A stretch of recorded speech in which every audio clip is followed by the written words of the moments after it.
This is your NBL Canada Week in a flash.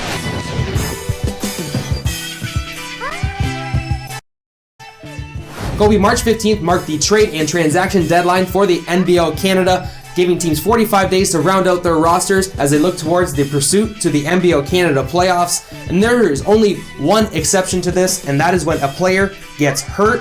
At that point, as long as there are enough games remaining in the season for the replacement player to play and qualify for the playoffs, then, with proper doctor documentation, another move is granted. Once playoffs begin, the only players eligible to be IR replacements had to have played for that team a minimum of 6 games.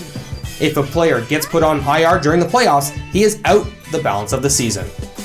And some teams, Kobe, didn't even budge, while others were quite busy at the trade and transaction deadline. And we know the Windsor Express didn't wait until the deadline to make any moves, bringing back Tony Bennett and big man Rudolph Jolly, including the activation of Darren Duncan, signing of Akeem Smart, and also early and based by the play on the court, Brett, these moves have already played huge dividends in the early stages. And for the Niagara River Lions, trading for Nick Okori, absolutely monstrous, making a significant impact on the offensive end, scoring the basketball, and head coach Vassal also making an impact. The team seeing significant improvements in terms of field goal and three-point percentage. The Niagara River Lions headed in the right direction.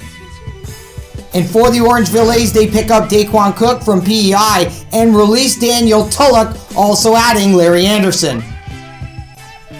The Storm also made a bunch of moves, including the addition of Akeem Wright, Akeem Ellis, and Rashad Wack.